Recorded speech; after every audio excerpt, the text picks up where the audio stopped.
Wexley spills the tea. Fill up my cup, baby. What you got for me? All right, so one of the big, important headlines of the week, WWE dropped marijuana from their wellness policy, which I think that's a pretty big deal because that's kind of been a big thing for years. Remember when RVD got busted when he had the title? Yep, I do. What could have been?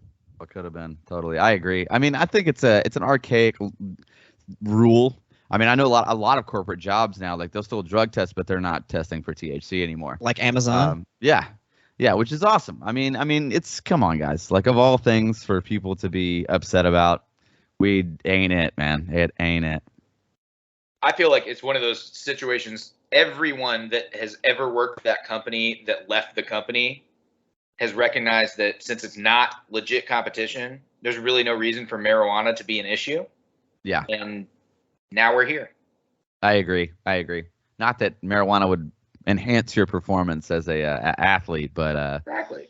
Yeah. Matt Riddle is fucking stoked right now. Bruh. He can definitely stoked for free. Stoked and smoked. Hell yeah. And some interesting funny news. Shayna Mack is back in the fold and apparently will be at WrestleMania this weekend. And I'm going to go ahead and predict it. Seth Rollins is going to come out and we're all going to be like, Cody Rhodes, and then we're going to hear, here comes the money instead, and he's going to come down there and face him. That would be fucking hilarious, and I would love if they did that. But we'll see what happens. What do y'all think? I wouldn't put it past them. To the closer we get, the more I don't think it's going to be Cody Rhodes. Because I just feel like they're hearing too much chatter, and they're like, "Oh, we're just gonna save him for the Raw after Mania," because that's still a big show to them.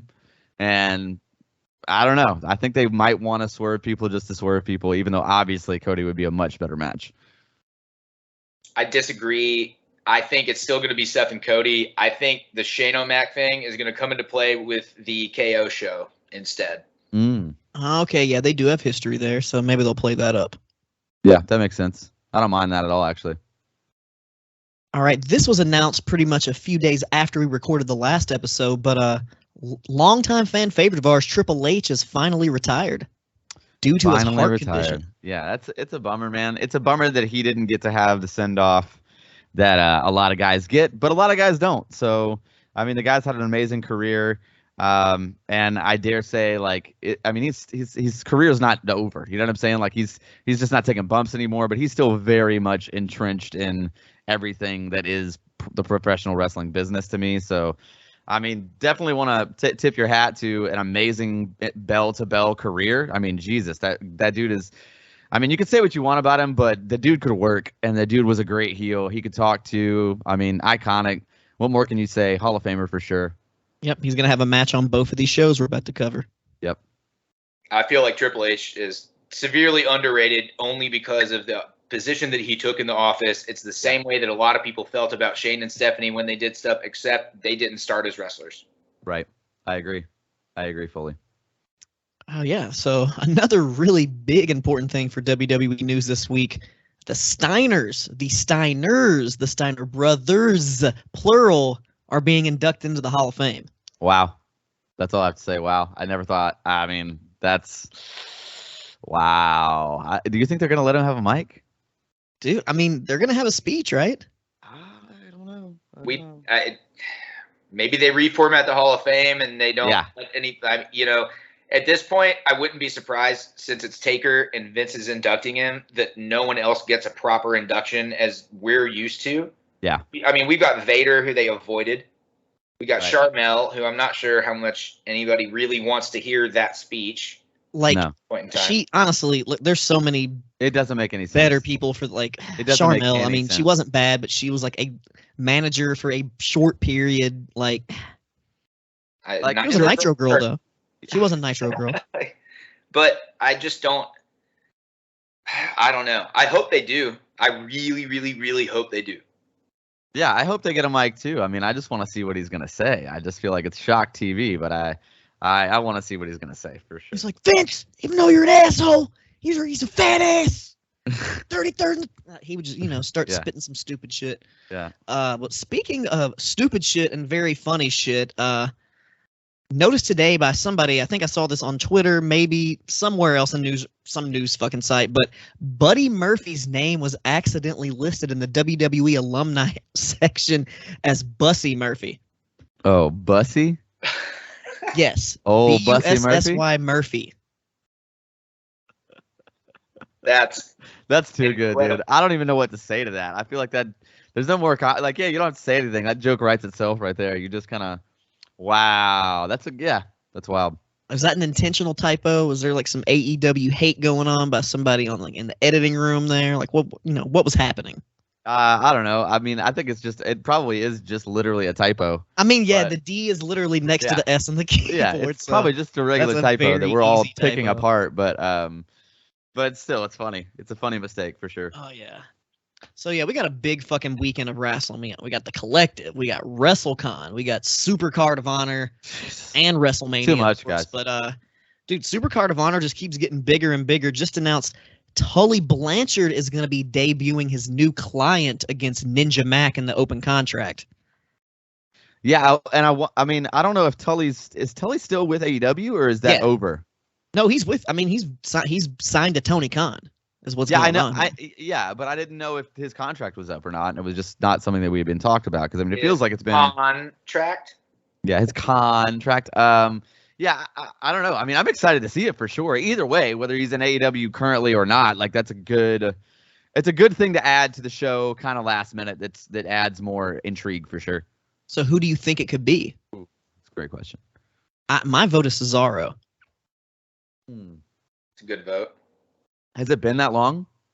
His contract expired. He didn't have a 90-day. Oh, that's right. That's right. I was kind of thinking they might bust out Tessa. Yeah. Tessa against Ninja Mack. That'd be. Yeah. I mean, that'd be cool. Yeah. I mean, it would be. I'd be into it. Kind of revolutionary. Yeah, and speaking of Ninja Mack, I'm pretty sure he's wrestling in Bloodsport tonight. Which, nice. I don't know what's gonna happen in that, but I'm very interested to go check that out because damn. I think John Morrison just did that, didn't he? He just did a Bloodsport show. Because wasn't it last night too? Isn't it like a 2-night thing or? Yeah, I think so. I think it starts tonight, or I know it's coming up, either happening today, because it's like it's during the Collective, so there's all those fucking shows going on all day. So I don't know the exact time, but it's happening. I know John Morrison and Taya Valkyrie are having a do the dishes match in some promotion during WrestleCon. I love that. I love that actually. That's amazing. That is fucking hilarious. Also announced Menorah Suzuki is going to be on Supercard of Honor facing Rhett Titus, the most beautiful wrestler, for the ROH TV title. Wow. There's no way you put Menorah Suzuki in that match unless, I don't know. No, he's fucking winning, dude. He's not losing to the goddamn ugliest human being that's ever wrestled.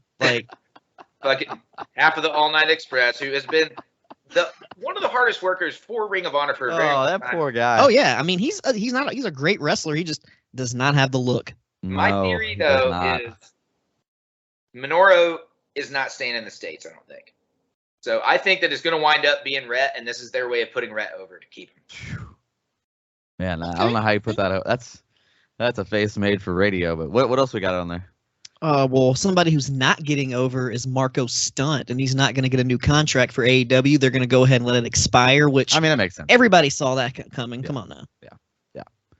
When you can sub in Christian Cage in that faction instead, that's a much bigger upgrade. Sorry, Marco, love you to death, but I mean, I think even he would be like, yeah, I mean, well, they had a Christian, so AEW is loaded right now with way better people. Sorry, I mean, Marco's cool, but he's great. Yeah, no Christian Cage. And dude, honestly, he's gonna do great. He'll go back to GCW. He'll help that promotion build too. Everyone that's wrestling is just in such a great state right now. I feel like there's so much value.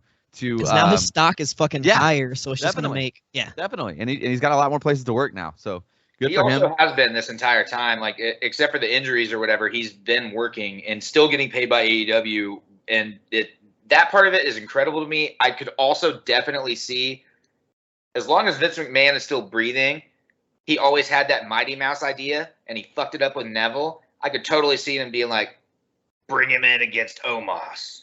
Oh God. Jesus. Oh God. Definitely don't want to see that shit. No, I mean honestly, like what makes me cringe the hardest is that makes perfect sense in a Vince McMahon world. Like that sounds, it doesn't sound far fetched at all. It sounds very based in reality. Dude, also AEW's on the up and up. They have really, really high ticket sales for the upcoming LA Dynamite in the Forum. And apparently they've already sold out what they have, but they're going to open up more tickets, and they're estimating like 13,000 to 14,000 people. Ooh. That's like getting up near those Grand Slam numbers, which is insane that it's just sold out that quickly, which, hey, props to AEW. Anybody saying that they're not drawing is clearly not paying attention to stuff like this and is just being biased because, hey, yeah. Dynamite last night was fucking fantastic. Like, I think they're definitely on the right track. Oh, Tony Khan's been booking everything great. I can't wait to see what he does with Supercard of Honor. It's going to be crazy. Yeah, I'm excited, man. Honestly, too, I feel like people think that AEW and WWE are similar in like the television world because they have a big television contract with, like a big company that used to feud with WWE to begin with, and there's like all this TV. But like to me, AEW actually runs more like mid-90s WWF, where it was really more about the live business and like having better wrestling, and the storylines were longer told. It took a longer time to tell the stories, and I feel like it's benefiting AEW because I do feel like, we can talk about ratings, which I still think is so archaic, and I think the entire argument behind like, oh, well, this show's got more ratings. It's like, dude, who? Show me like 10 people that watch regular cable television in their house on a daily basis. Yeah, that give a fuck. And I'll show you 10 liars because they don't. Like, right. I just don't believe that it's real.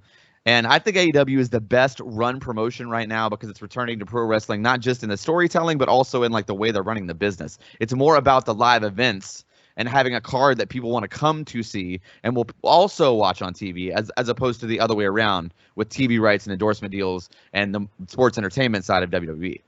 Merchandise. Yeah. Definitely. Merch to me is the key. I think the main thing everyone's kind of criticizing is like not creating main stars, and I severely disagree. Yeah, I agree. Yeah, same. The success of WCW, man. Like, they didn't create main stars until they took a chance on DDP, who was 35 when he started, and they took a chance on Goldberg, who fucking can cuss Bret Hart. Like, it's, Yeah. I don't think you need to create main stars. You need to take what you have, mold it, and turn it into success. I mean, they did create a main star with Darby Allin, who killed it in the main event last night against Andrade. So, correct. And their world champion is made there, so their past 2 world champions were not made in WWE, by the way. Exactly. But whatever. That I hate, again, those are dumb arguments. And that's the thing too. Listen, I don't want it to sound like I'm just an AEW fanboy. Like, I want WWE to be good. This is all a matter of opinion. And if certain people think that WWE is better right now, I cannot possibly fathom why, but that doesn't mean that I'm right and they're wrong. Like, if you like WWE more, that's cool. I don't want a fanboy for either one. I like pro wrestling and sports entertainment. I like it all. And we're definitely going to get to that in this show. What else we got on the news though, bud? I mean, that's really all the main, like, really big headlines that were in the news. Like you said, WWE, I want them to do good. WrestleMania is coming up, and really, how many matches are either of you really excited for? There's 2. There's 2 that I'm excited for. Out of a 2-night show, there's only 2 matches you're excited for. What about you, Jesse? I would say probably also 2. Like, same here. Like, AJ Styles and Edge, and the potential Cody Rollins match, and I mean, I'm excited. I think Roman and Lesnar is gonna be great. I think it's gonna be a really good. I've never seen them have a bad match. Everyone's like, oh, it'll be cool, Roman and Lesnar, but it's always damn good. Every time they wrestle, it's great. It's gonna be cool, but it's not gonna be. I just know it's not gonna be just legendary. I mean, it'll still be a great match. You're right. It'll be a great match, but it's possible. The possible potential of Stone Cold maybe getting a little physical. We're maybe looking forward to that, but same. Overall, like. That's it. Those are the big moments that I want to see. Yeah. Like, their mid-card titles aren't even on the line. They're not even going to be defended on the show. It's just. That's insane to me, too. Like, you out literally of 2 nights have. of WrestleMania, you couldn't get 2, like, used to be prestigious titles on the show. Come on now. Oh, I left one out, though. I will say, I do definitely want to watch Zayn in Knoxville. Oh, okay. Oh yeah. No, I that's am gonna be excited good. to see that. Yeah, that's gonna Oh be man, good. I thought you were gonna say Omos versus Bobby Lashley. I thought you were talking about that match. Oh yeah, of Oh. course, because that's what I would like to see. That's what anybody would. I mean, I don't know. I guess some people would like to see it. It's possible. It's possible. Why y'all doing that to poor Bobby? I don't know.